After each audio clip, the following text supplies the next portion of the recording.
think we have a quorum. I think we have all 5 of our commissioners here, so thank you to everybody being here. And you know, this is such an important issue for all of us, and this is a fight that we've had it's ongoing for the last 12, 14, 15 years. Now we're back to it, and we had an amazing person who is really a fighter for us and is just a great asset, not only for Chavez County, but for many counties here in the state of New Mexico, Utah, and across the West.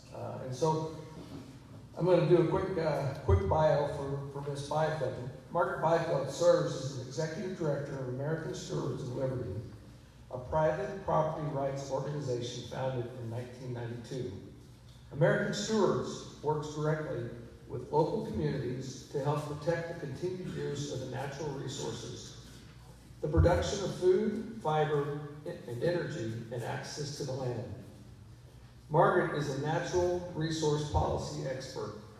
She was raised on a large cow-calf operation in central Nevada, which became subject of a landmark takings case, Page versus United States. Being thrust into the property rights issues at a young age, she continues to fight for landowners across the nation. She writes the Liberty Matters news service along with her husband, Dan Byfield, CEO of the American Stewards. Ladies and gentlemen, please help me welcome Ms. Margaret Byfield to the podium.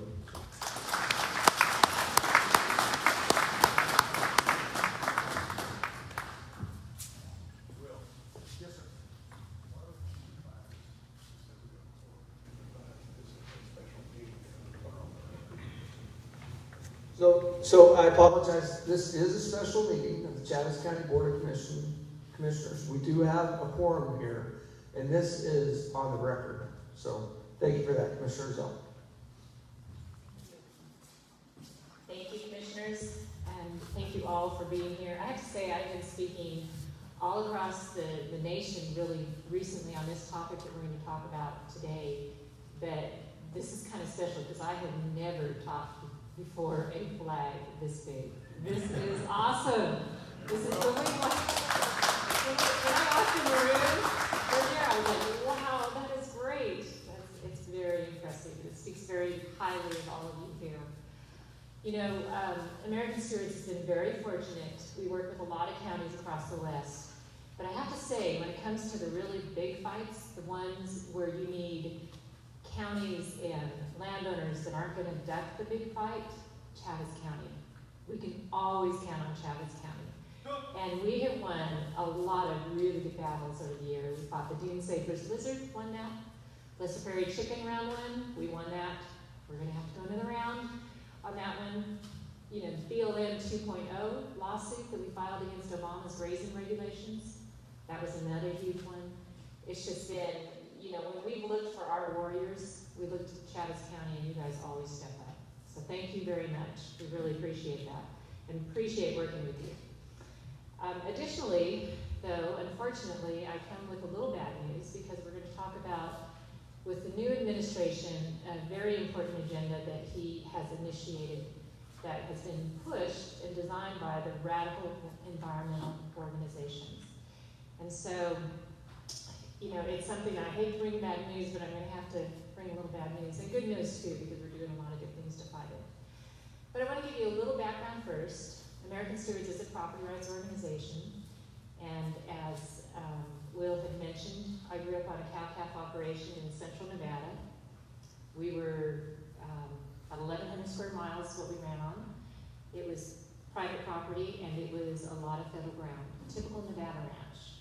And when we purchased that ranch, the previous owners, it was kind of that transition when the Forest Service made kind of shift in their policies. And, you know, before that time, they were a lot easier to get along with. After that time, not so much. And that's really the transition when we bought the ranch. And Dad, because he had a great relationship with the agency before, thought, we're not going to have a problem here, even though the previous owners had forewarned us and said they were getting out because the regulatory pressures on the place were so big, they just had had enough. So we buy the ranch, and with it we buy a heck of a lot of problems. And let me just give you, I'm not going to go through all the case and all the story, but I want to give you just a flavor of some of the things that we dealt with. So our very first grazing season, summer grazing season, it was a 105-day season with the Forest Service on the 2 mountain permits that we had. In that 105-day period, we had 40 certified letters, 70 visits from the Forest Service, informing us of ways that we were in violation of our grazing permits. So let me give you a good example. This is pretty typical of what happened. So we get notice that our drip fence is on top of Table Mountain, which is 12,000 foot elevation, 25 miles across the top. Our drip fences are not maintained. So this is a wilderness, which means you can't cut down a tree up there, right? You have to pack everything in. So Dad sends one of our crew up. He's got a pack horse loaded with all the fencing equipment because we had no clue what it was. So fence posts, wires, everything, right?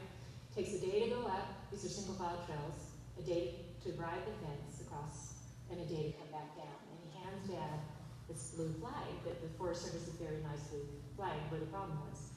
And Dad says, so what was the problem? And he said, there was one staple missing. That was our violation. And we went through 40 letters, 70 visits, and a 105-day period, our very first season in 1978. So fast forward 13 years later, I mean, we always had a full-time range conservationist that came out and did our range studies so we could always prove we weren't overgrazing.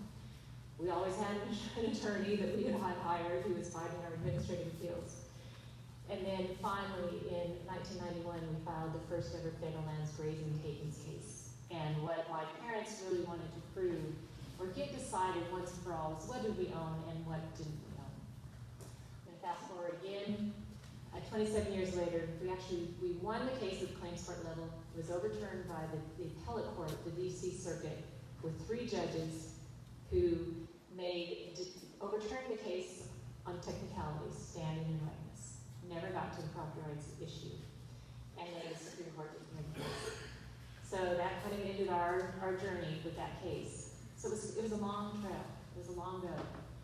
But, you know, from that background, that's one of the reasons why I'm such a private property rights advocate. Because it is so important that we keep our land, and that we keep our rights to our lands, and that we keep the federal nexus, the federal strings off our lands the very best that we can. And that's going to be hard over the next 4 years because that's what they're coming for. You know, going through that too, one of the things that my father said, he wrote a book, Storm Over Rangelands, but one of the things that he said that made a lot of sense to me, you've heard, you know, John Adams said, property must be secured or liberty cannot exist, right? We've all heard that, we remember that, we believe that. He had one that I think was really kind of appropriate and very personal, and he said, either you have the right to own property or you are property. And when you think about that, it makes a lot of sense. That's what we're going to talk about. Okay, one of the things that we do is we follow the environmental movement pretty closely because we always want to be ahead of what they're going to do. So after the election, and we knew that President Biden was going to be our president, we started looking at who's going to be in those policy positions and what do they believe. And of course, in some of the material we were reading, we kept seeing this program, 30 by 30, 30 by 30 for this, 30 by 30 for that, in all the environmental literature. And it seemed to really just start popping up right after the election.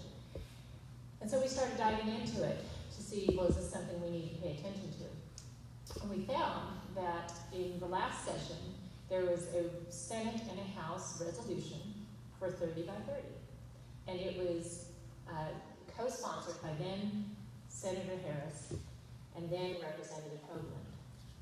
And what 30 by 30 is an environmental agenda, a very radical environmental agenda that believes we must permanently protect 30% of our lands and oceans by 2030 in its natural state, which means no development, no use, no grazing, no oil and gas by 2030. And now, 8.5 years. That's what 30 by 30 is. It's a very radical agenda. So our vice president was obviously pushing for that, and our, can I thank New Mexico for giving us our new Secretary of Interior? I know, you guys didn't do it.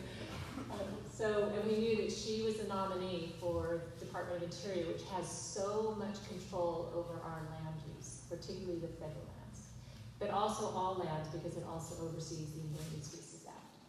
So we really started studying 30 by 30. What is 30 by 30?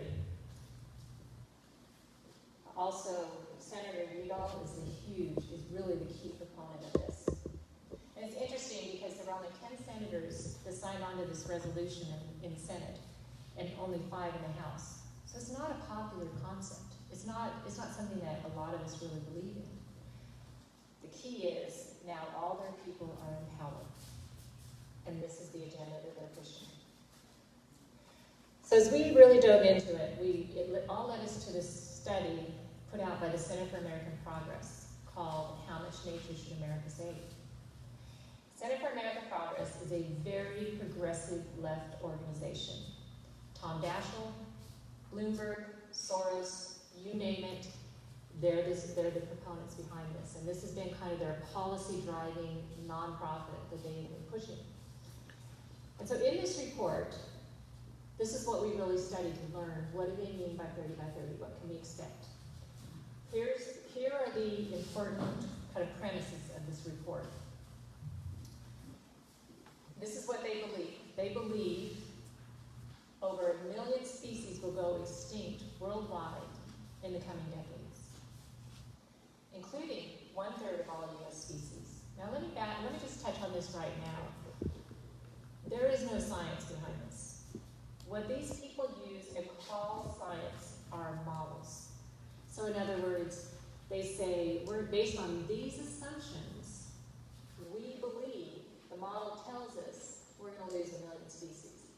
Now, true scientists will use models to kind of help them figure out, okay, what areas do we want to study? What do we need to look at? But they don't rely on these models as true science. They know they are highly unreliable.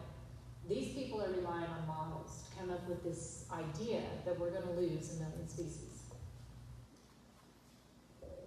They say we are losing a football field of habitat to development every 30 seconds.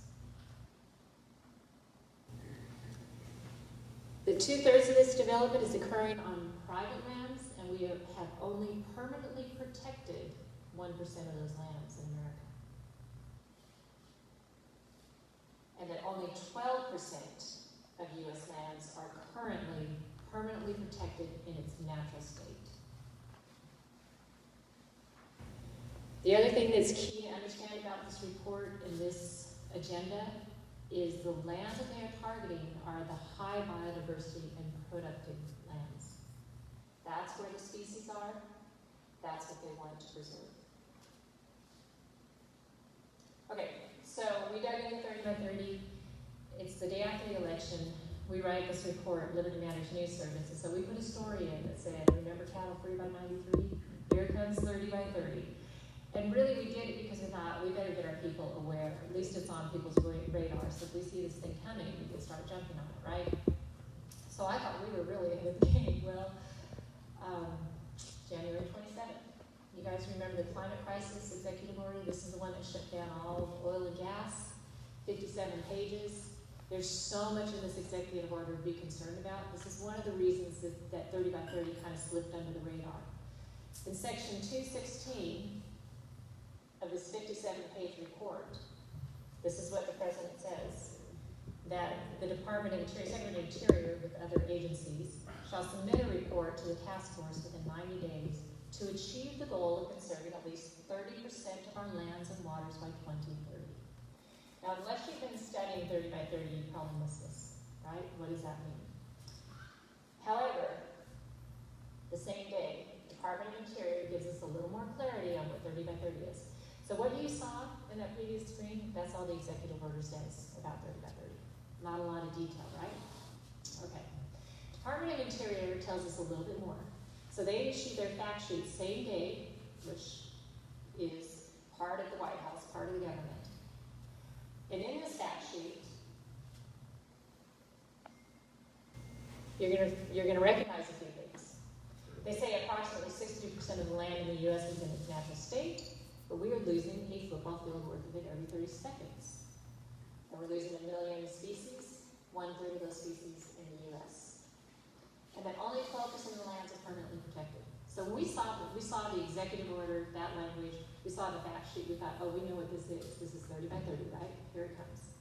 So 6 days after he's elected, we're dealing with 30 by 30. So we started getting involved. We really started digging into what all this meant. Let's break it down. What is the 12%? Okay, so they say 12% is permanently protected. We're thinking, okay, this will give us some guidance on what they're trying to do. Here's what they consider the 12%. National parks, wilderness areas, permanent conservation easements with private land, on private lands. Now that should tell you something about conservation easements. That they put conservation easements in that same category, the conservation easements in perpetuity. That tells you, when you sign a conservation easement in perpetuity, you no longer have functional control of that land. They do. That's why it's on this list, is because they know they now control that land, and they can always prevent development. State parks, national wildlife refuges, national monuments, and other protected areas. So that's what makes up the 12% in America. Those are highly restricted lands. Now, out of CAP report, they have a little clarity on what qualifies for permanently protected in its natural state. And they say, according to the currently accepted international and domestic standards for an area of land or ocean to be counted as protected, it must be permanently protected in a natural condition, and extractive uses must be limited or prohibited. So this means we're not touching this land. Now, you probably noticed, it says international. I know this is going to be a big surprise to most of you in this room, but Biden did not come up with this.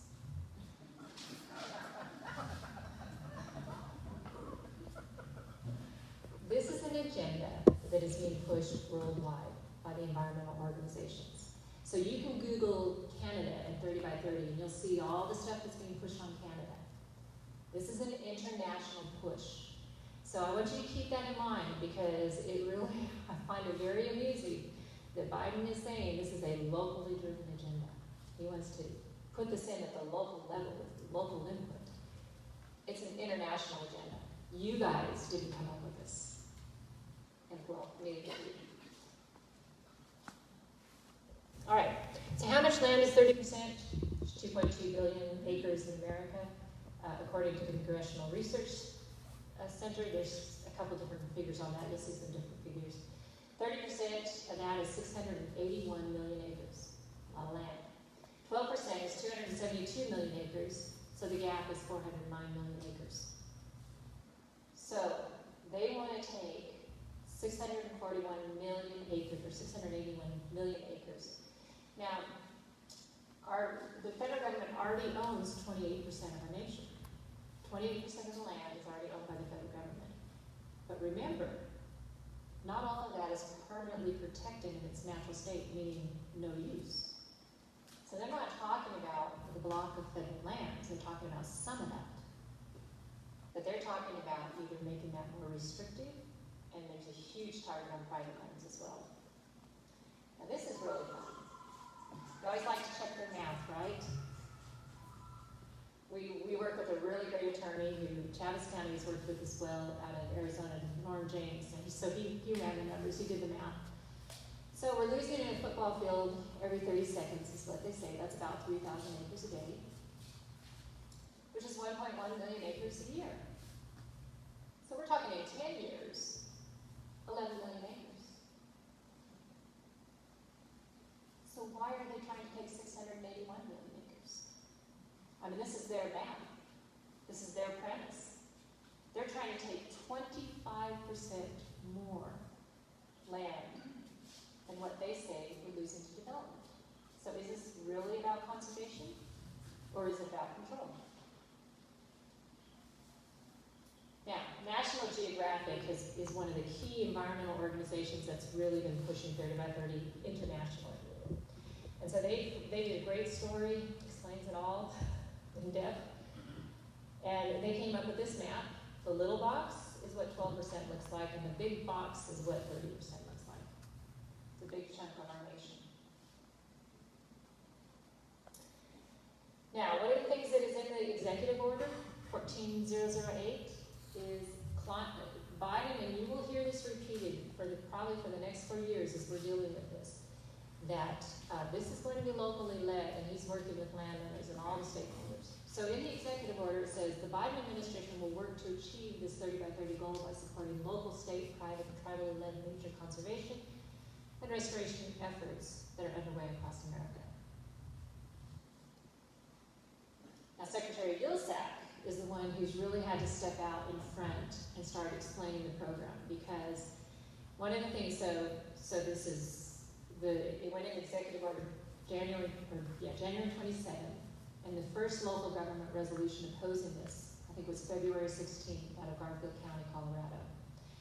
And that's when we published the first version of this guide that you guys have. This is now the 4th version of this guide.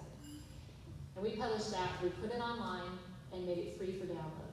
So anybody could go on and get a copy and get educated on 30 by 30.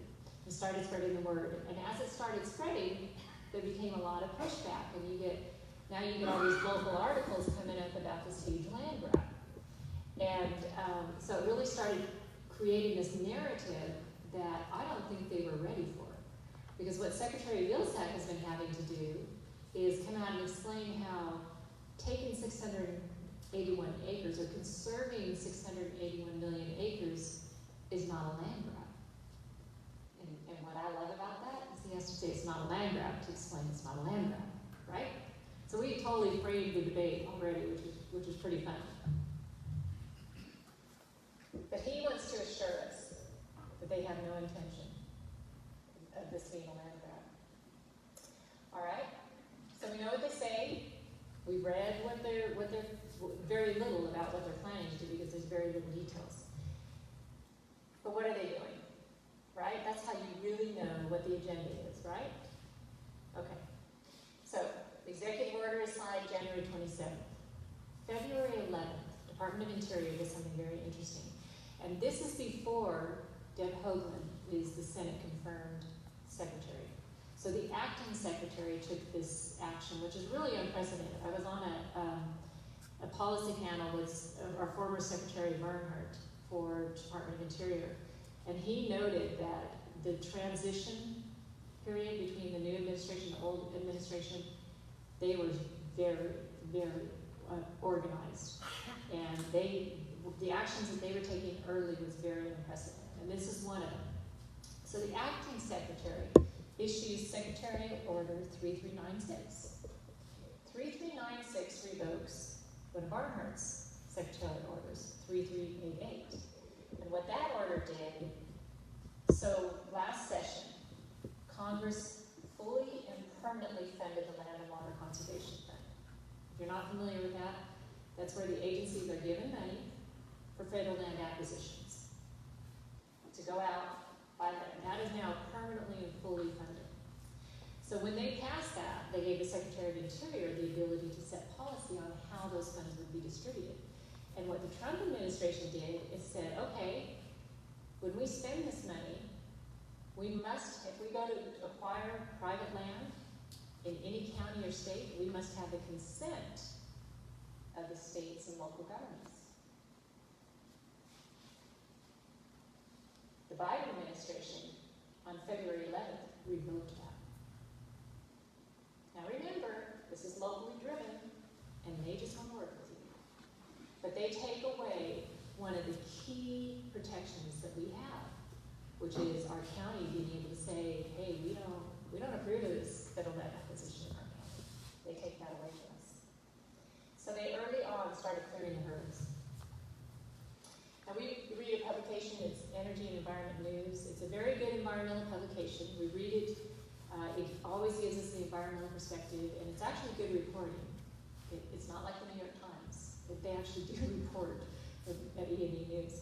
And the story that they came out with on this revoking that secretarial order was very interesting, some of the comments, and I clipped one of them, because this gives you kind of the flavor for the environmental perspective. And they're talking about why it was important to revoke this. And they say, critics said this move, meaning getting rid of that secretarial order, would have prevented conservation efforts in states where more conservative leaders are sensitive about losing too much private land. All right, what's the next thing that happened? This one is very interesting. There is a bill in Congress, H.R. 803. And let me walk through first what it does. Creates 1.5 million acres of new wilderness. All right, that's the wilderness areas where there's no motorized vehicles, no roads. If it starts to burn, you let it burn, right? Everything has to be done in its natural state. These are the areas that, unfortunately, the hunting and recreational community will get behind getting put in place, and they don't realize that they're really not going to be able to use them, because only the most athletic people are going to be able to get into these lands. And we're already starting to hear, I learned one landowner in Montana who's an outfitter in a wilderness area. I just learned this a couple weeks ago. He just got a letter from the Forest Service. He has a grazing permit in this wilderness area so for his animals, his horses, so he can take the hunters and recreationists into the wilderness areas. Well, they've revoked his grazing permit. So now as the outfitter, he said it's going to cost him $20,000 a season to bring all the hay in now, which is not making it very viable for him. So his point was, okay, if they get rid of me, I'm the only one who can get these people back there. I'm the only one who knows the trails. I'm the only one that knows where to camp. I'm the only one that knows the predators. You know, now all these people aren't going to be able to access it all. So that's happening. All right, so this bill, it creates 1.5 million acres of new wilderness, withdraws 1.2 million acres from mineral production. This is the area around I have a lovely flag. It's the area around the Grand Canyon that has our rare earth minerals, which we are now importing about 80 to 90% from China and Europe. It permanently withdraws that. Designates 1,200 miles of new wild and scenic rivers, expands 110 acres of national monument land, and adds 400,000 acres of recreation and conservation special management. Now, this bill was put together. This is a natural resource bill, so it should be heard by the Natural Resource Committee, right? Not when the Democrats are in charge. They put this bill through the Rules Committee, where they have a 12-4 Democrat-Republican majority. It was voted out and happened in 4 days' time after it was voted out of the Rules Committee. It was passed by the House. And this happened February 26th. So think of our timeline. January 27th, the executive order was signed. February 11th, they removed states and local governments' ability to veto a federal land action. And by February 26th, they're putting through a massive wilderness bill. The White House endorsed this bill because it helps them to get to 30/30.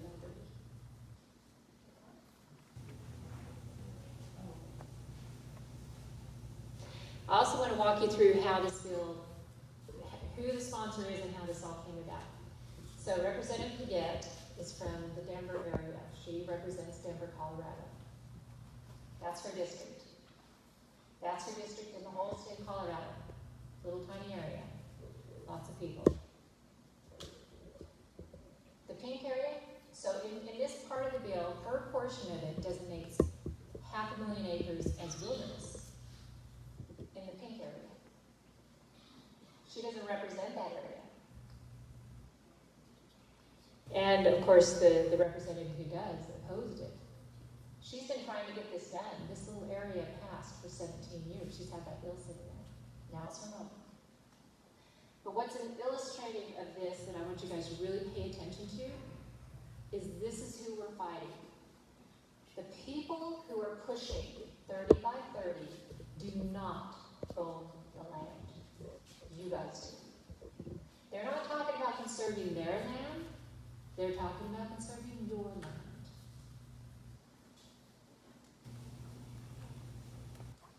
All right, let's dig into the CAP report a little bit more. Is private land going to be targeted? Absolutely, it's going to be targeted. When they said that only 1% of the lands are permanently protected now, that's a big problem because that's the real productive areas is the private lands, right? That's where the streams are, that's where you guys have full control of that land and have the ability to take really good care of that land. That's why the species are there. So that's the land that they're targeting because they think that 3/4 of the development conversion is happening on private lands. So we know 30 by 30 that private land is going to be targeted. But it gets worse. What these people are really following is something called the half-earth philosophy.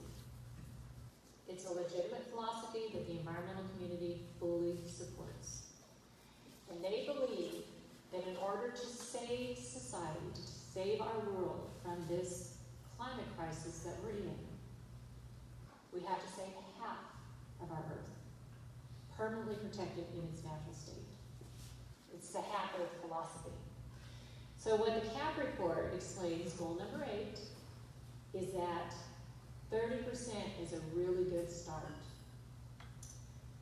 And it will position us to pursue a longer-term goal of conserving half of all its lands and waters. Now, one of the things that we've been watching are the people that are taking the policy positions in Department of Interior, Department of Agriculture, very close. There's a lot of people from Center for American Progress filling those positions, as well as from all the major organizations like Defenders of Wildlife, who really push 30 by 30. They're filling those policy positions. There's another thing that we're not aware of until we started looking at this. In the House and the Senate, we have a select committee on the climate crisis. And last session, they produced a report. And it's solving the climate crisis. Well, in this report is a huge section on what policies need to be made in order to reach 30 by 30. So there's some interesting stuff in here. I pulled a few things out that I think you might be interested in. They want to prioritize conserving through high-value protection designations, avoid designations open to industrial and extractive uses, incentives for high-quality conservation on private lands. We're going to see a lot of that. Conservation programs trying to get landowners to sign up. Cross-jurisdictional collaboration at a landscape level with states, tribes, and local governments. And expanding the number of size of national parks, national monuments, all of the things that we would expect. Conservation easements are a big, big part of this. Conservation easements in perpetuity are something that we're going to see them really pushing. And partnering with the land trusts. One of the other things that the select report talks about is needing to get rid of our archaic land management laws. So, Federal Land Policy Management Act, National Forest Management Act. I think we're going to see them try to take a run at those because the reasoning is those laws don't take into account the climate crisis, and so they're not managing for that. So those need to go. Now, I think I don't know if I can get this to play or not. Did we play this in Tucumcari? Carry? We didn't? Okay. All right. I'm just going to talk about this. This is Fox News. This is pretty funny. As we really started making some pretty big waves, and a lot of local governments started passing the resolutions, I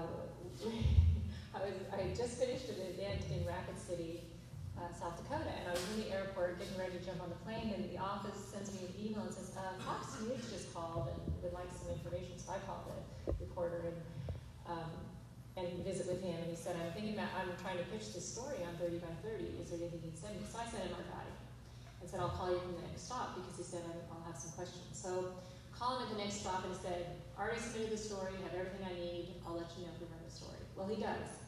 And it's a really, really great story. And first thing I do want you guys to notice, see how they call it a land grab? Isn't that great? It's a hard thing to get, it's very catchy, it's hard to get away from. So he interviews a fisherman, because this is land and oceans. So we actually have some good partners in this that are on the water. So he interviews is a fisherman, and he interviews me for a little bit, and then he interviews the National Geographic environmentalists. And it is kind of eerie to hear him, because he straight-faced explains how we must do this. In fact, we must save half the earth. And it's, there's nothing like kind of hearing the opposition say what they truly believe. So it's very interesting. But that was a great story. And our office manager told us later that when the call came in from Fox News, he said, could we have your communications department? We're all kind of laughing. There's three of us. It's like, okay, get on the communications department. Okay. So. All right. Now, Congress actually got involved in this very early on. We were able to get the information into Representative Boebert's office. We have this chief of staff there is fantastic. He's worked on a lot of issues that we worked with over the years. He's really, really good. Representative Boebert from Colorado, if you guys don't know who she is, honestly, I don't think she comes up to here. She's spitfire. No, this is a good one. But she's the one that when she was elected, she said, I'm going to take my 6 years to DC. You guys remember her? That's Representative Boebert. She is fantastic. And I've seen her testify at some of the hearings. She's really good, and she knows these issues. Well, she has really gained the respect of her colleagues back there. So we got the information to her on 30 by 30, and she went to work. And out of that, we ended up with a letter from Congress signed by 70 senators and U.S. representatives that went to President Biden and said, whoa, what are you guys doing on 30 by 30? We know nothing about this. We need a briefing. We fully oppose this. And so the White House actually did a briefing to the staffers on this, and it was kind of comical because, again, no real information. They didn't have any real information. They weren't quite sure how they were going to define conserve. They really didn't know what lands were going to be included. And, the staffers had great questions. The White House had very few answers. And so, but one of the things they did say is they said they would be using all the tools in the toolbox. So basically, every device they can use to conserve, is their term, land, they will be using. And specifically, they were asked about the Antiquities Act, which is the act that allows the president to withdraw lands with a stroke of the pen without the approval of Congress or the public. And they said, yes, absolutely. That was probably one of the few specific things they talked about. So what are we talking about? We're talking about national parks, wilderness areas, national monuments, national wildlife refuges, expanding all these, expanding the borders of all these. State parks, historic designations, scenic byways, ACECs, which Chaves County has been fighting, wilderness study area conversions. So the areas that we've been fighting, the wilderness study areas, that's part of what the DeGette bill, the HR 803 that I talked about earlier, takes those areas and converts them into wilderness. So we're going to see more of that. And of course, the conservation programs and conservation easements in perpetuity in particular. Now, I want to address just a little bit the conservation easements and conservation programs. There's a lot of conservation programs that landowners take advantage of. EQIP, the Conservation Reserve Program, CRP, that has been pretty helpful, I think, in some areas. And what I want to just caution you about is that it's something that you may not have thought twice doing in the Trump administration, because he actually supported the property rights. He wasn't trying to put more restrictions on, he was trying to loosen them. We're now in a different era, and the Biden administration has a completely different agenda. And they know that the only way they can get to that 30% is with the cooperation of landowners voluntarily putting their lands into programs so they can eventually control to a certain degree, eventually a little bit more, and a little bit more is what we perceive. And so I just want to point out that there are laws in place that already can be used right now, where when you get involved in those programs, creates a federal nexus to the private property, that then allows them to put other restrictions and other hoops that you have to go through. So you just need to understand they can do that right now already through policy, because the laws are on the books. And I just pulled one to give you a good example. This is out of the Endangered Species Act. And it says each federal agency, this is the section 7 consultation, each federal agency shall ensure that any action authorized, funded, or carried out by such agency is not likely to jeopardize the continued existence of any endangered species or threatened species. So to put this in perspective, we're going to be dealing with lesser prairie chicken in your area right now. Again, if they designate critical habitat and it's your private property, that critical habitat does not apply to your private property unless there's a federal nexus, unless you're tied to a program that is funded or carried out, authorized, funded, or carried out. You can go to the NRCS regulations, e-directives, and they have this language right there, making it very clear that yes, they are required to do that. The difference is, Fish and Wildlife Service, who manages ESA, hasn't been requiring that. Those are the kind of things that I think we're going to see shift at the policy level. Department of Interior may start requiring that. We've already seen one CRP contract that came out of Nebraska. The landowner was going to re-enroll. And, but the new contract required that he protect habitat for the swift fox. And before he did anything on that land, he must survey for dams. And his comment was, I've never seen a swift fox on this property, number one. And that's something completely new in the contract. So I'm just laying that out there so you guys understand. If you're involved in any of those programs, just really watch those contracts closely. Just be very, very aware. And here's the lesser prairie chicken. This is, we've just had, they just issued a rule, a proposed rule about 3 weeks ago now. And you can see there's two different areas of lesser prairie chicken. What they're doing is the northern part of Oklahoma, Kansas, Colorado, they're splitting the population into two distinct populations. And the northern segment, they're going to list as threatened. And the southern segment, which is what impacts you guys, they're going to list as endangered. So we're going to be knee-deep in this fight for probably the next 12, 18 months trying to fight off this listing. And the dotted line is where we expect them to eventually go for critical habitat. But one of the reasons that we're really watching what they're doing on the species front is because remember that 30 by 30 is, the premise for it is to protect species, right? We have to conserve the land so that species have habitat. So that's the tool that we expect them to see a lot. And one of the things that you can talk to biologists, and they will tell you this, that what they like to do when they see a species that's in trouble is they like to, if there's a population here and a population there, they like to figure out how to connect those so they can improve the genetics and the resiliency of the bird, right? So you're going to see, these are things you need to watch for. How they're going to look to connect core areas of species and what's in between. That's one of the areas you're going to see some of the pressures.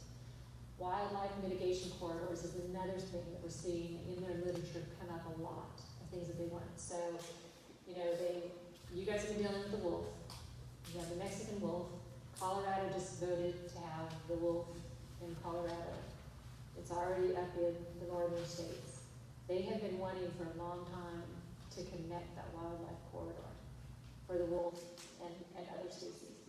So we're going to start seeing some of these things shape up, which we know have been out there for a long time. The difference is, now's the moment. Now they have the power.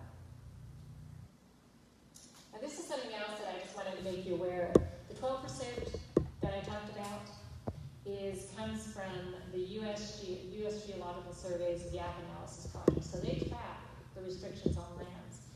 And this is their map. The dark areas is Gap 1. It's the most restricted. Permanently protected, no uses forever. So those are the dark areas. The second dark areas are the Gap 2, permanently protected and with a mandated plan primarily in its natural state. So this is usually where conservation easements in perpetuity fall. So the 12% is Gap 1 and Gap 2. Gap 3 and Gap 4, so the lighter colored and the white area, has no protections. And that's the problem we're trying to solve.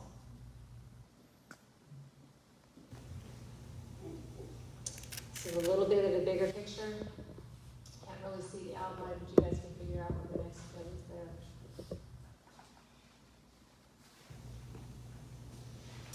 All right, so a lot of what we have had to learn about 30 by 30 is by reading the environmental material, watching what the administration is doing, and what they're implementing to figure out where they're headed, right?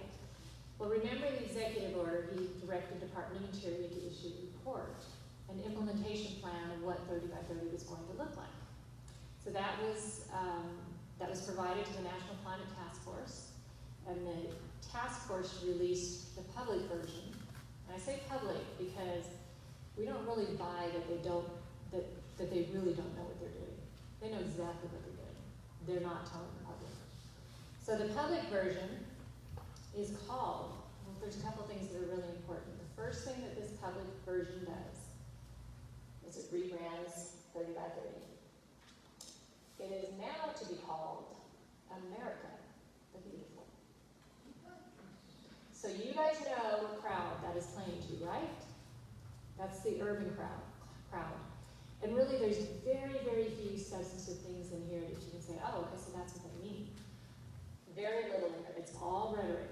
But they do identify that they want to expand national parks, that they want every American to be within 10 miles of a park. So that's like your city parks. They want to do things on the Indian lands. And there are some areas, like primarily in the east, that are kind of landlocked public lands. So it came down to how things were surveyed, and there's like a little chunk that is still owned by the U.S. They're landlocked by private landowners. They want to unlock all those so the recreationists have access to those. So it might be like a little chunk of 40 acres surrounded by private property. That's another thing that they want to do. Those are really the only specific things they mentioned in this plan. Now, all those things, if you add all those things up, they're not even close to their 30%, right? But what have they aimed? A population that's going to support it. So, they've rebranded it America the Beautiful. I guess 30 by 30 and land grab didn't work out for them too well, but they had to rebrand it. They also want to make sure that everybody understands this is locally driven. This is a locally driven plan. You guys are all on board with this. You're going to have lots of say in this. Forget that it's an international agenda, of course. It's going to be volunteer conservation. Now, this is one of the things that actually kind of makes me mad, that they even say that.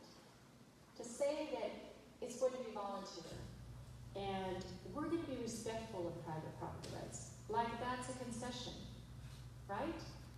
We have the Fifth Amendment. We already have those rights. They haven't conceded anything by telling it's going to be volunteer, and they're going to respect property rights as they convince us to give control of the land over to them. The other thing it doesn't do is it does not define conservation. All right, they say, we're not talking about protection. We're talking about conserving and restoring the land. You'll see those two words together all throughout this report. First off, what are they trying to restore? Your land is going to be in great shape because you guys take care of it. I can tell you what they need to restore. Wilderness areas, which create a monoculture. The worst managed lands in our nation are managed by the federal government. That's what they need to restore, but that's not what they're talking about. They say they cannot define what they mean by conserve because it's complex. They'll be figuring that out and letting us know someday. And there's no identification of what lands qualify. So after hearing all this, what are the things you want to know? What do they mean by conserve, right? That'd be a great definition to have. And specifically, what lands are they thinking about including? That we have something to either attack, to agree with, or disagree with. So by keeping everything, hiding the ball, then it makes it easier for them to convince the Urban Public that they really need to support America the Beautiful, and it makes it easier for them, harder on us to attack and fight. Now, one of our best leaders on this is Governor Pete Ricketts in Nebraska, and he has become my favorite governor. He has been absolutely fantastic on this. So our very first meeting that we did like this, we did in Valentine, Nebraska, and we didn't intend to do it. It was, I was going into, Nebraska has something very, very interesting that you guys should know about. They have it in their statute where the counties have to issue a special use permit for a conservation easement. So if that conservation easement is in conflict with the county plan, they can deny it. That's the Nebraska statute. That'd be great to have here, right? So it was the county, Cherry County, Nebraska, was looking at one of these easements, and they wanted somebody else to come in that had a different perspective on the easements other than the land trust. So the commissioner asked if I'd come in and just speak to the board on conservation easements. So in doing that, all this 30 by 30 was coming up, and I said, we really ought to talk about 30 by 30. This is going to be a big deal.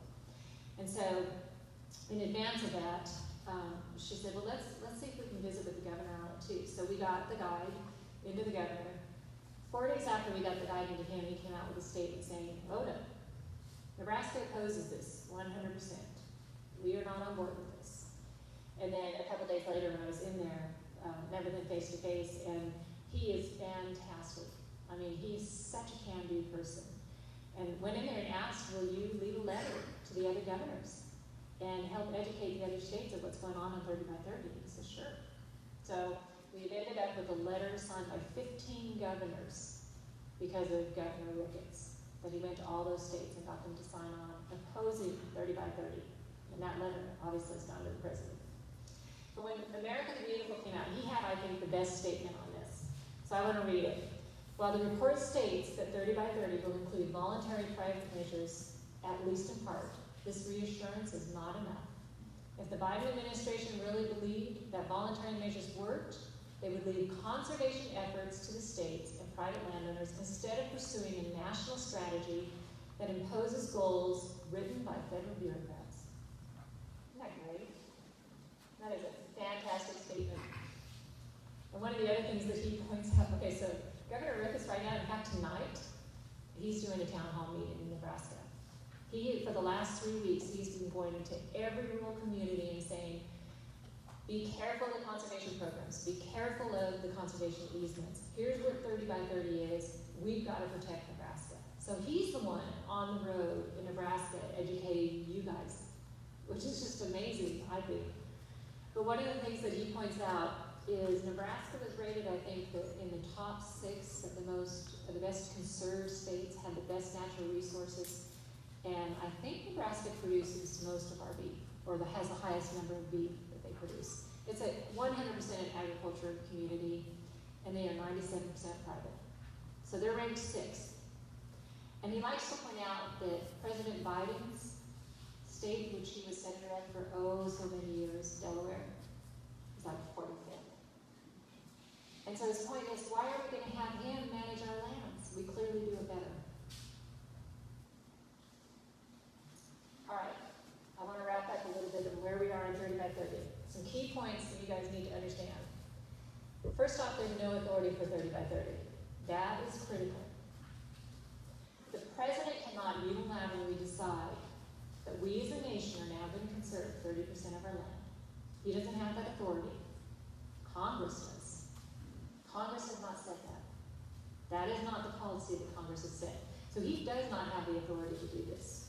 What he can do is use existing programs to get to that point. There's no credible science supporting this. I kind of already went through that. Also, I went through proponents don't have any skin in the game. And there's another one that I really need to put up there. Because we've had, when you get into these kind of battles, there's always the hope that you can sit down at the table and figure this out, right? Just 2 opposing sides and figure out how do we make this work. And so there are some of the major groups that are thinking, we're gonna keep our seat at the table. And we don't wanna make them mad, we wanna have a voice at the table. And what you guys really need to understand, and I hope it's clear by now, is we are the menu item. We don't have a seat at this table. We are the main menu item.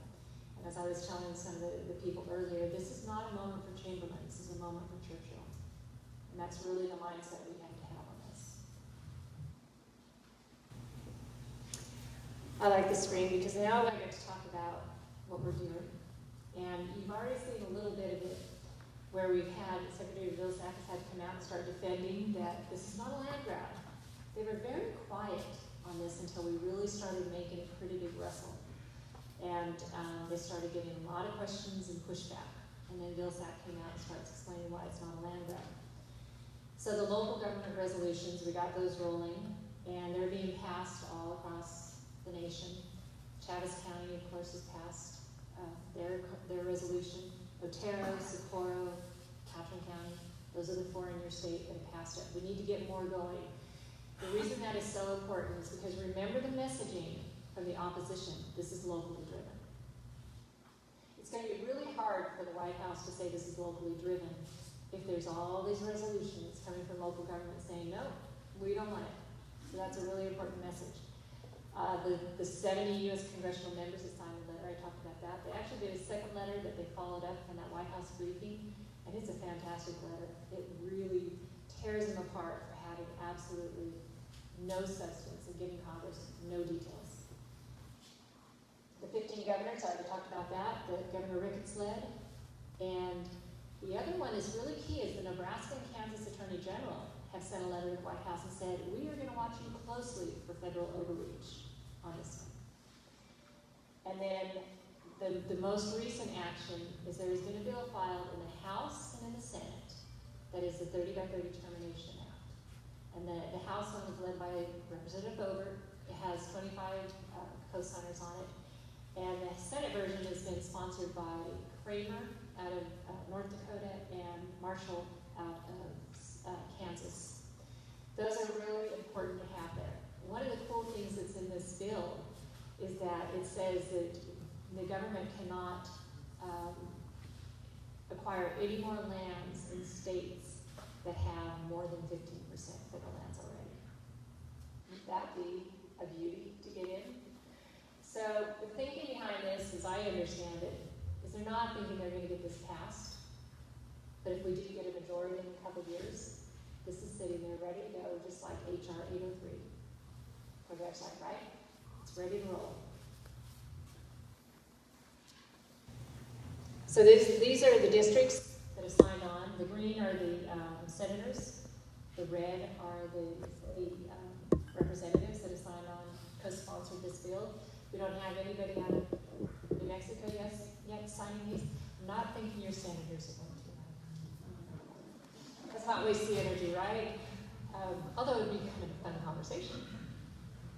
But I think you have some pretty good representatives that hopefully will come on board on that. These are the governors who signed. Now what's really important about this is Governor Ricketts made it a real point to make sure that he had both private land states and federal land states. Because if they can divide us, they win. They're not dividing us. He did a really good job at balancing that. And then this is about where we are and what we know of the local governments who have opposed 30 by 30 and passed resolutions. And I know our count's over 50. And the first one out of Texas will be June 28th. It's on the calendar, and then I think we're going to have another kind of group of them coming out. And I think at the same time we're going to get the first one out in North Dakota. So it's growing, and we kind of stop in areas, and then it takes a little bit of time to get it through, get everybody educated, get the resolution put together, and then they start coming out. So making really good progress. But this is the map that we'd really like to cover. And I will tell you, Governor Ricketts has made it his mission to make sure his state is 100% red. He wants every county passing this resolution, which is why he's doing his town halls. All right, so what do you guys need to do? Organize your community. One of the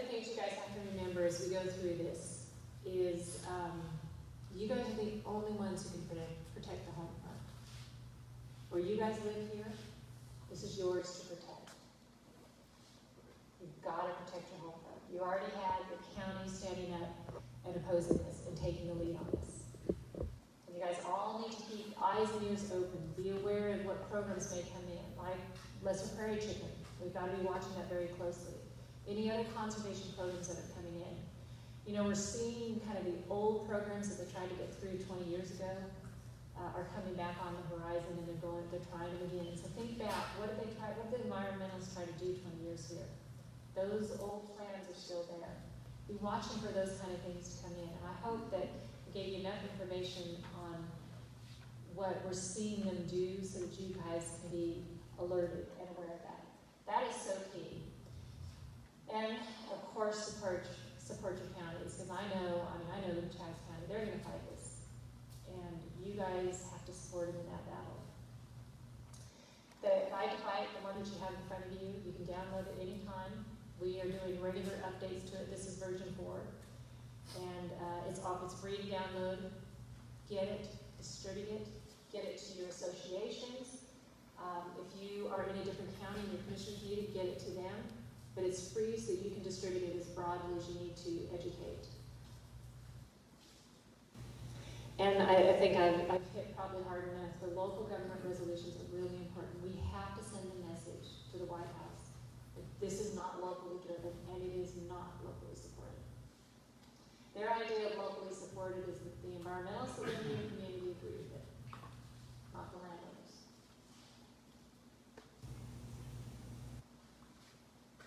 Educate your neighbors, associations, elected officials. Any group that you're involved in, make sure they're aware of this. As you guys know, you all kind of probably came in thinking, well, I've kind of heard a little bit about this, but I really don't know what it is. Maybe you hadn't heard of it at all. But like I said earlier, this was slipped in and missed, I think missed on the radar for a lot of people. So don't assume people know it. If you're involved in different associations, make sure they know it. And then stay connected.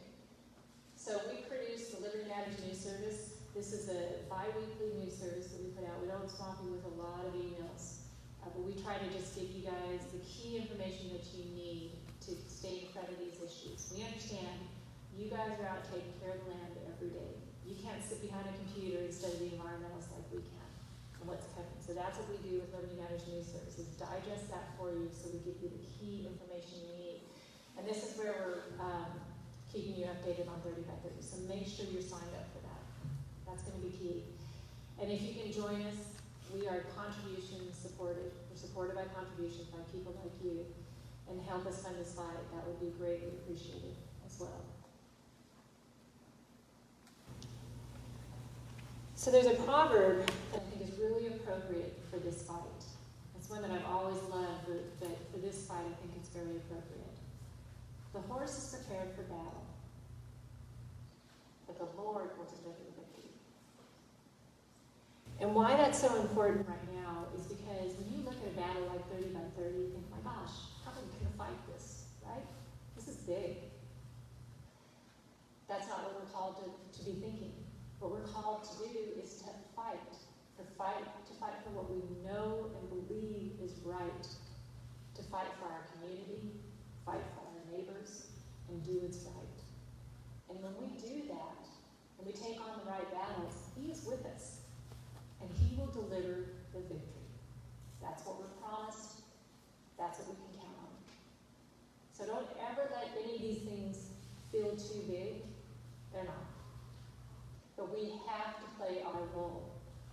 We can't let this happen.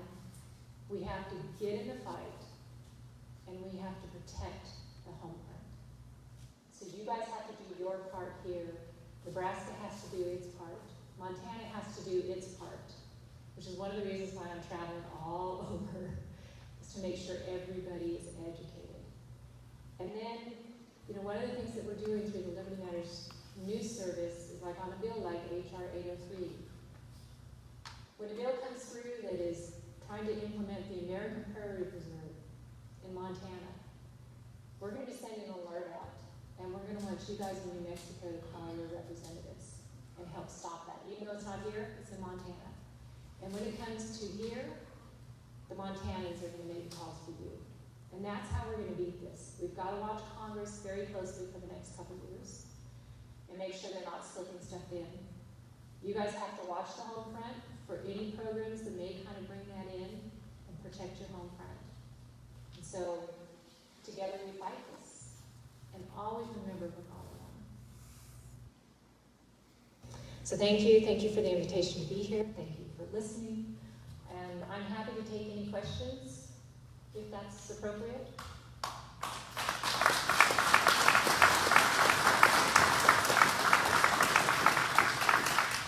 So Margaret, thank you. So typically with our meetings, we usually have a 15-minute public comment period, but what I'd like to do tonight is instead of having a public comment, I'd like to have a question and answer session for 15 minutes, if that's all right with you.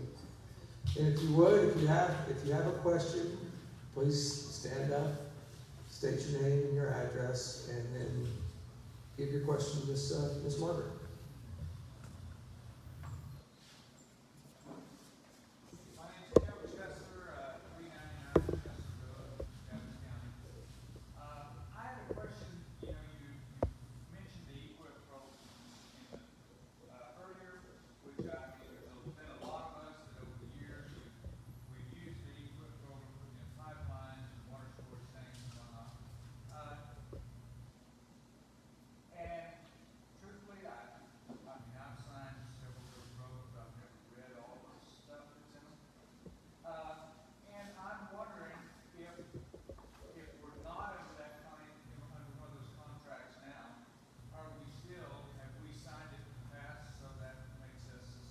I think the term's up.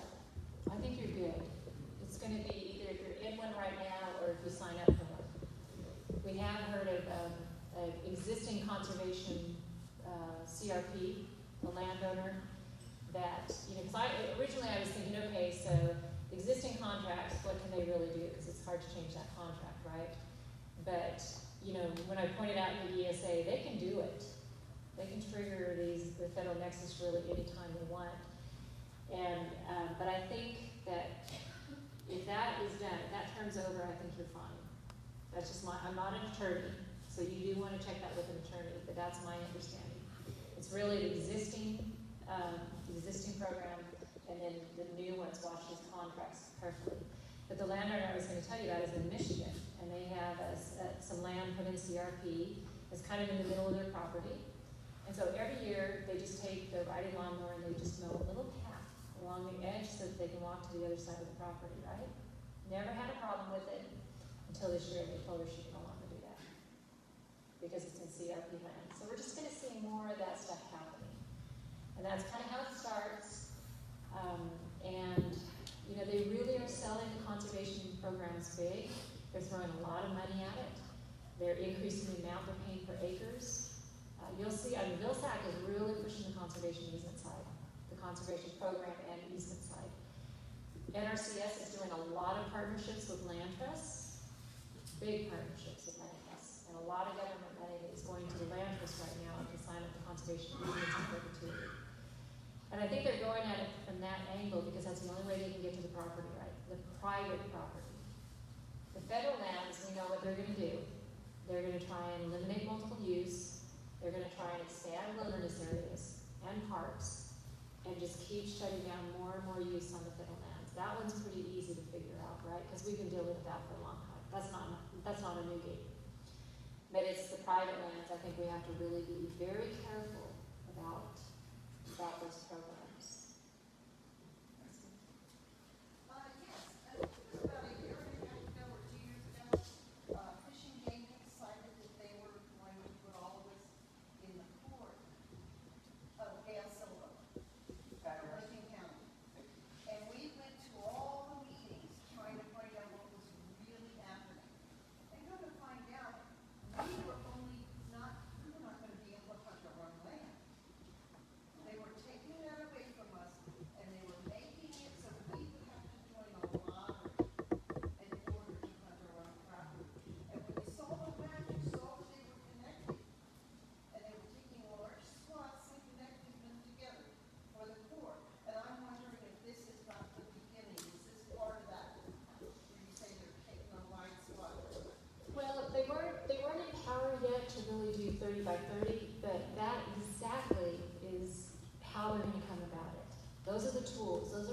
all the tools in the toolbox. So you're thinking exactly right. Those are the things to be watching for in your community. Well, we went from meeting to meeting to meeting to meeting, and by the time we got to the commissioners, they had withdrawn most of the items. So, The pushback. yeah. Yeah, the pushback works. The pushback works. Just curious in regard to the private land aspect of this. Name and address, John. Sorry, Please state your name and address. John Holston, 33 North Sky Loop, Roswell. The private land initiative of this, I'm curious, I'm kind of going back to another ordinance here, take by the American thing. I'm concerned, how is abuse of eminent domain possibly going to affect private land? We're really not expecting them to use eminent domain, because I think that's just too much of an affront. That, I think it would be very hard for them to do, and I don't think they need to do that to get to where they want to get. With the Land and Water Conservation Fund being fully funded, you know, they can go out with a lot of money and buy some land. And I think that's what we're gonna see, you know, that part happen. And where we're gonna see it probably is like a wildlife refuge. And they wanna get maybe a little piece to expand that refuge, or a national park. Or they like to increase the areas, and make them larger. And let me mention too, that one of the other things with traffic, of course, is the money. So Biden has a $6 trillion proposed budget. So I went through that, and there is language in there for America the Beautiful. Nothing specific, of course, right? Nothing transparent, but there's a little phrase in there about how this is going to support America the Beautiful. And then looking at some of the line items in there, nothing specific to America the Beautiful, but there's some language in there that matches what we're seeing in some of the other 30 by 30 material, which is funding for large landscape ecosystem resiliency. And there's, I think, a good 400 million in the first year budget for that. So that's kind of expanding the big ecosystems. So they want it like the short grass prairie. They want to get all that together. I mean, the lesser prairie chicken is a great example. What's the reasoning in this new proposed listing to list them as endangered/threatened? Is because the areas, the habitat is not intact. That, because it's fragmented, that hurts the bird. And there are so many conservation programs that are in place for the lesser prairie chicken. In fact, I don't know one that has more than the lesser prairie chicken, all over the range. But they say in that report, the problem is 97% of the habitat is private land, and they don't control that. So that's what they're after. But it's those large landscape ecosystem areas that I think we're going to see them trying to put together. Yes, sir. Commissioner?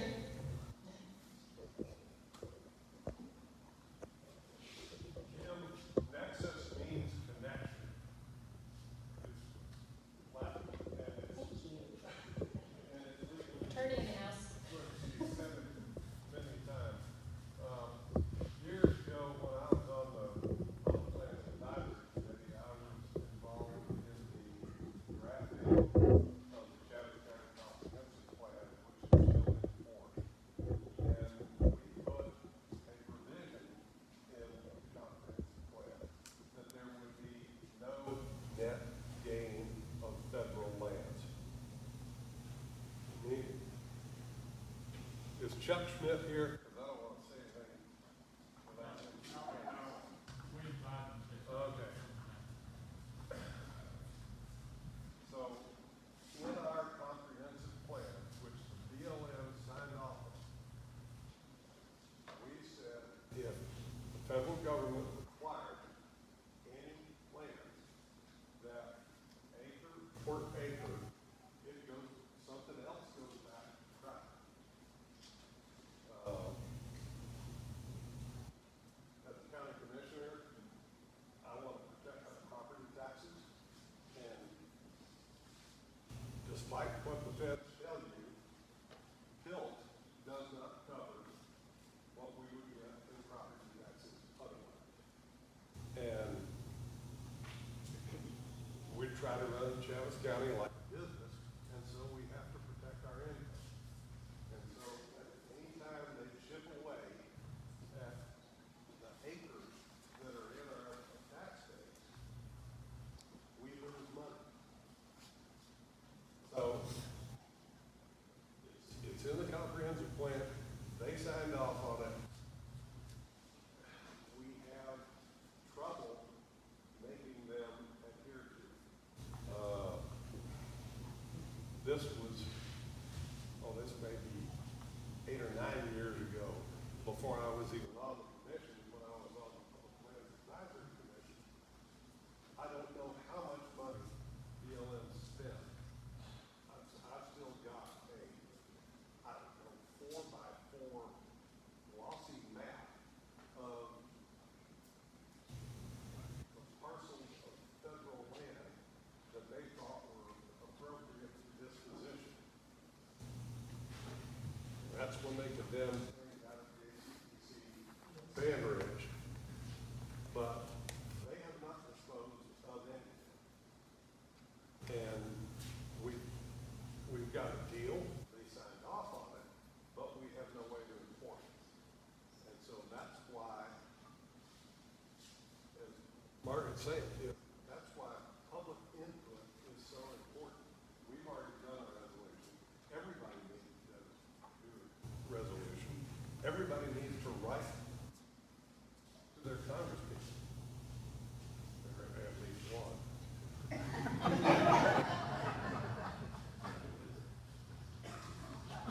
Well, if you do all of it, it might be considered hate mail. Even if it's issue based. That's a good explanation, thank you.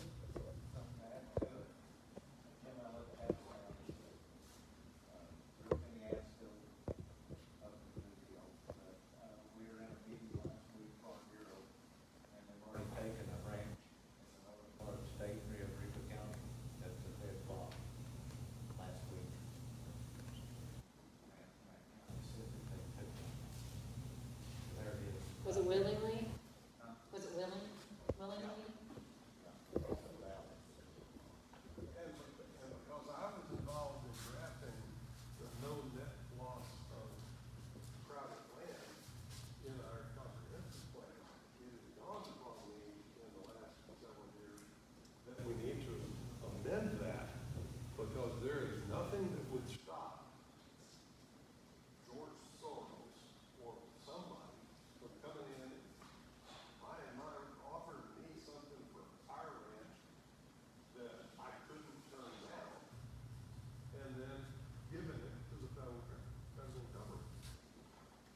And video. Let me add to that, because one of the things, yes, no, I appreciate that. One of the other things that I didn't mention that we all need to be aware of is you have to watch all the different parts, which is what you're getting to. So if you watch what they're doing in the tax code, you've heard about getting rid of the step-up basis.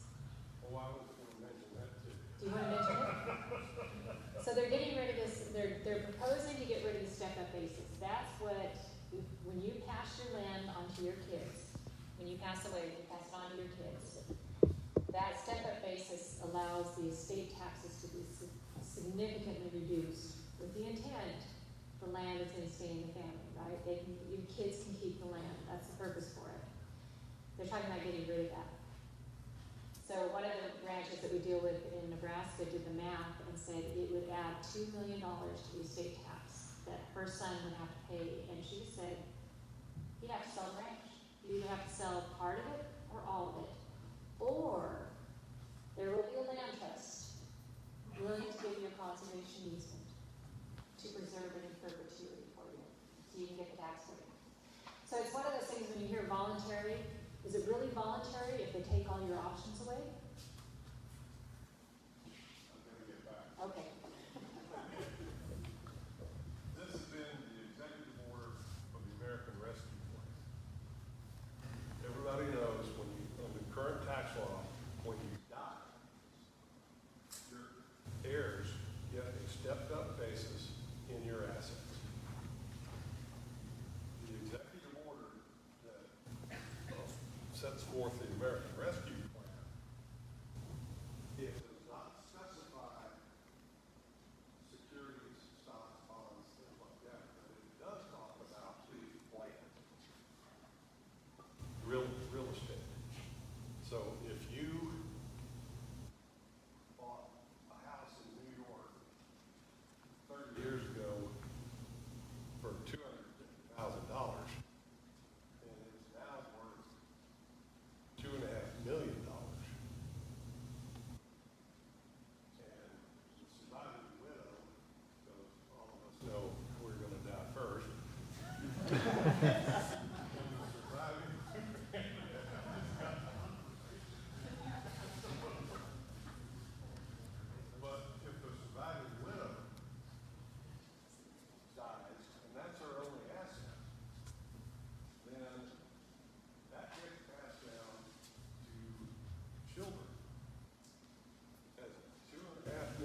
explanation. No, I appreciate it.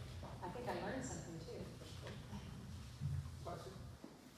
Yes, I'm Gary Stone, from Otero County, and I represent the Cattlemen's Association in Otero County. And as probably everybody knows, we have the New Mexico metal jumping mounts that were threatened by, plus other things, as far as endangered species. And my question is, we're in a lot of battles with the U.S. Fish and Wildlife as well as the Forest Service. And what we're hearing is they're getting sued by the Center for Biological Diversity and all of this stuff. They're threatening us very seriously. Some of the biggest allotments in the region, actually. How much of this do you think is the agenda of, like, the U.S. Fish and Wildlife I mean, versus the Center for Biological Diversity? so one of the things that we really track, because that's a very good question. You always have to ask, and say, we know what the radical environmentalists want, but does the administration really agree with that? And that's kind of the question. Are they really in on this? And so one of the things that we really tracked is who's in the policy positions. So we've been watching Defenders of Wildlife, you know, all of these major radical environmental groups are who has been staffed at Department of Interior. So that's why we're definitely on guard there, because they are the true believers. They are now in key policy positions. And, you know, the Secretary of Interior is a true believer for 30 by 30. So you know that she's going to bring in people who are going to help her implement that. So that's the thing, watching the people, how the people have shifted. That's really what has clued us in to take this seriously. It is interesting, however, though, that a lot of the environmental groups were not happy with America the Beautiful. They have come out and actually have been criticizing Biden for not taking advantage of the moment. Because the moment is here and he has backed off and he hasn't defined what the agenda really is. They want him just to come out and say, we're taking the land. We're going to conserve 30% of the land. They'd be very happy with that. There's an article in, I forget which major paper, it might have been Washington Post or one of those, and it was from someone in the Carter administration when the Alaska lands were tied up, and how she explained that the locals were 100% opposed to that. We did it anyway. And when it comes to things like 30 by 30, we're going to have opposition. We just need to do it anyway. And so you've got that element out there. And a lot of those people are in the administration. So that's the reason why we're taking it very seriously. We see that what the America the Beautiful report is a hide the ball. We're just not going to tell them what we're going to do. And, you know, part of that goes to the thinking, too, that I don't think the president is running the show.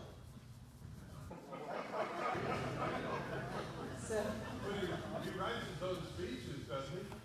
well, so that's why I think we have to look at who's in those policy positions to see what to expect.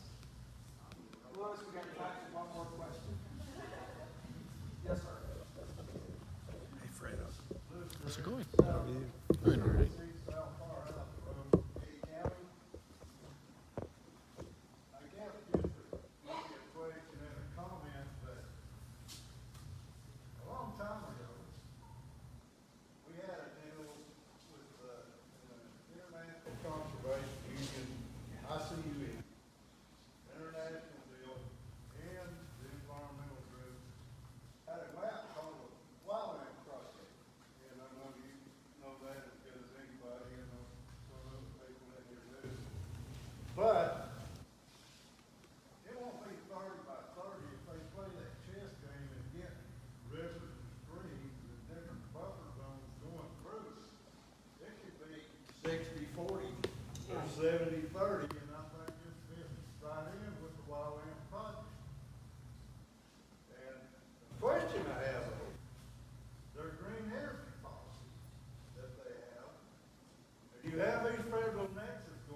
will.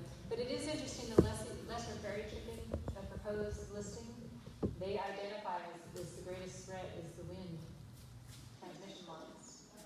So it's kind of like to see them starting to fight themselves a little bit also in this.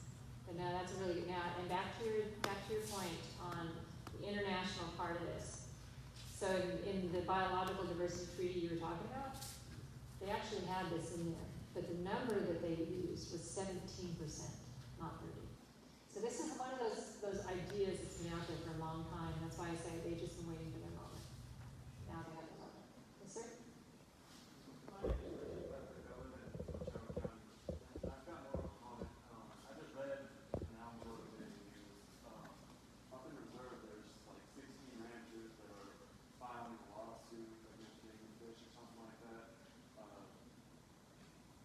They're trying to get more out of this equip or something like that. And I don't know the whole story, but I just figured I'd let you know, you might want to look into that. It seems like this lawsuit, they're trying to get more funding from it or whatever, but it seems like it's pushing forward this 30 by 30, and they might not know that. Yeah. Okay, thank you. Okay, thank you. We'll do one more question since Commissioner Zali has a little time. Cody Fraser, CEO of Otero County. With Farm Bureau and OCPA ranchers.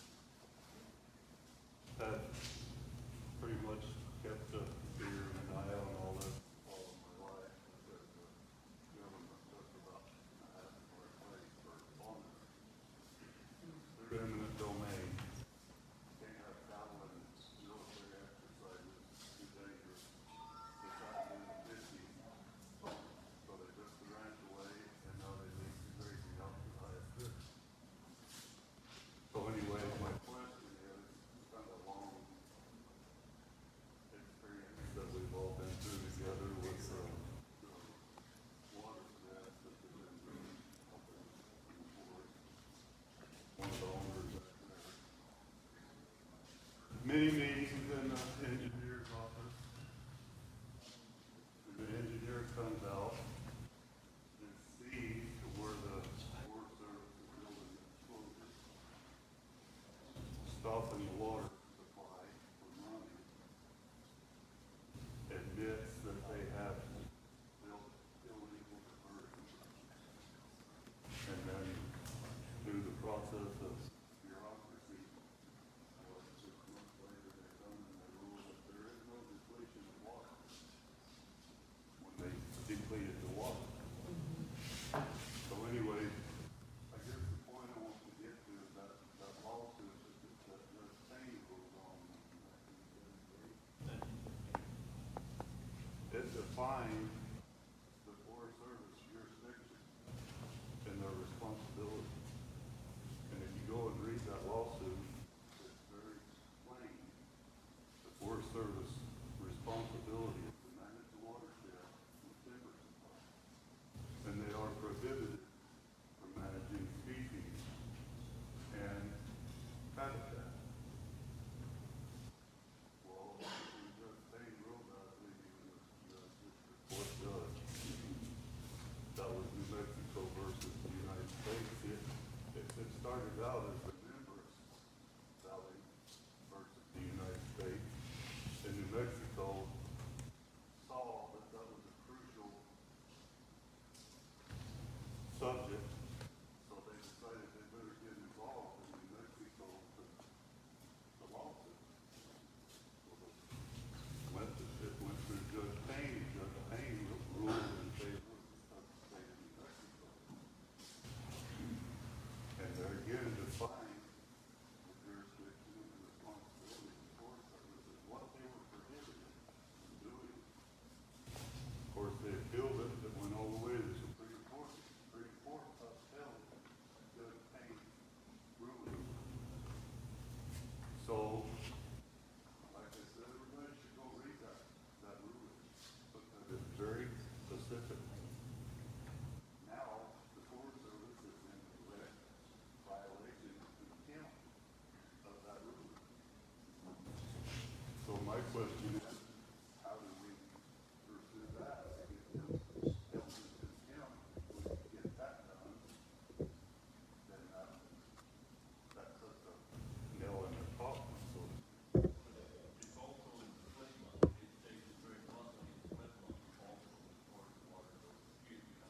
Yeah, no.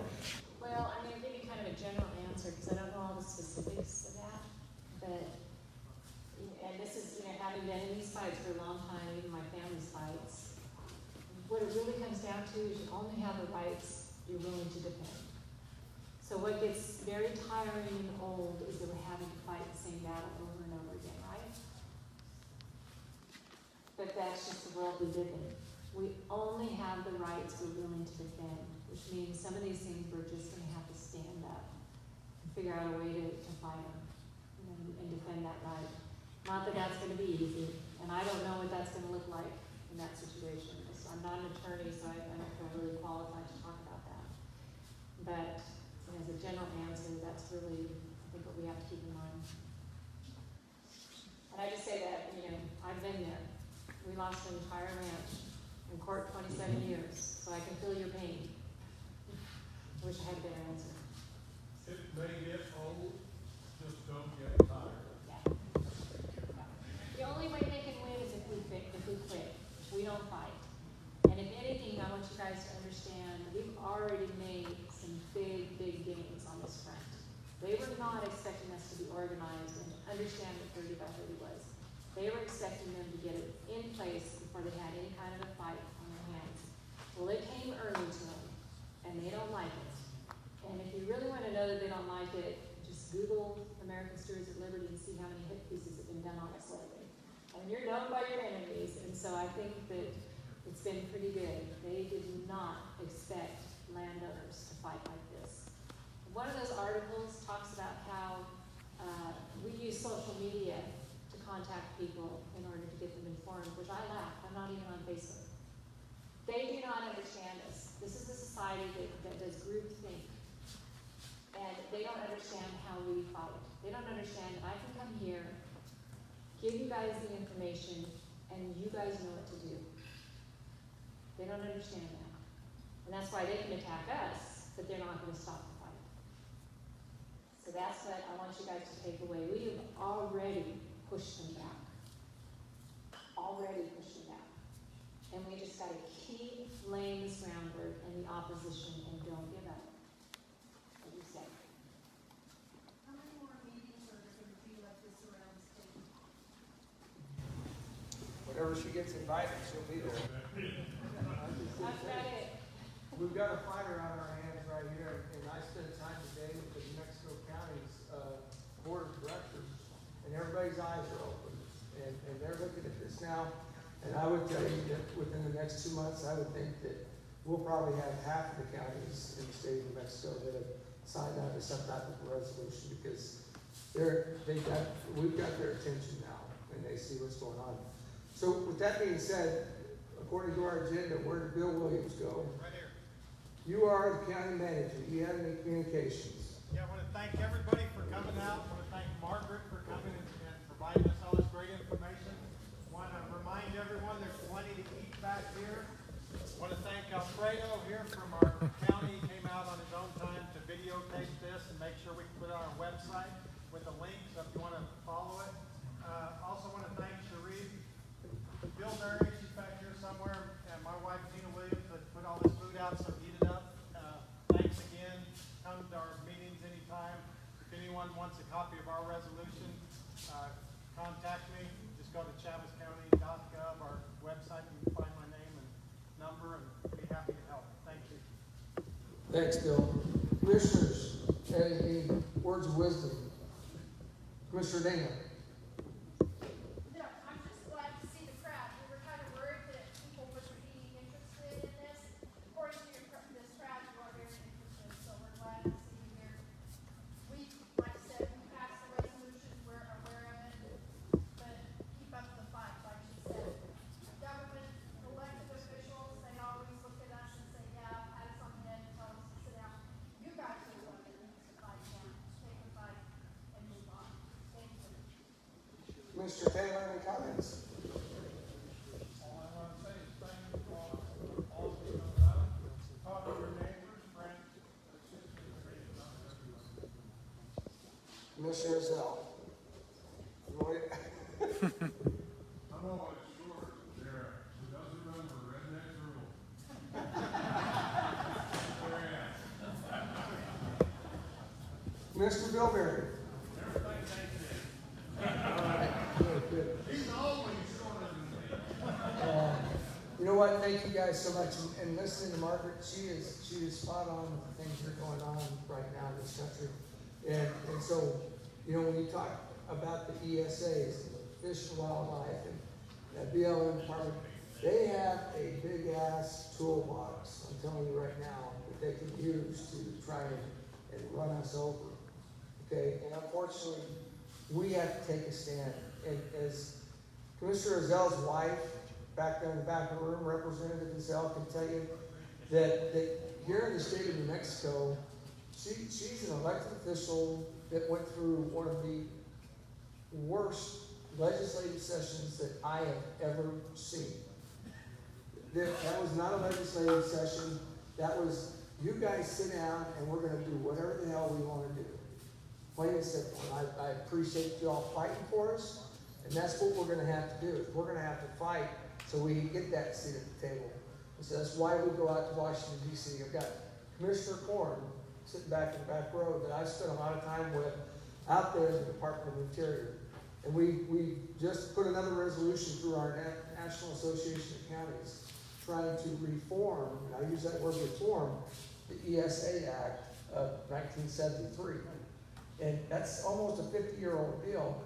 And a lot of you guys in Otero can remember back when they listed the spotted owl and wrecked our lumber industry across the country. It wasn't just here in New Mexico, and then they come to find out that they were actually harming the spotted owl in the process. And that's the type of stuff they do.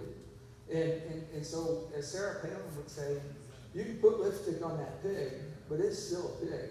And this is a bad deal for us. So I really, really appreciate everybody coming out and getting this information and being informed by someone who has really dug in and has been doing this for as long as she has. So I would like for everybody to stand up and give Ms. Freisdale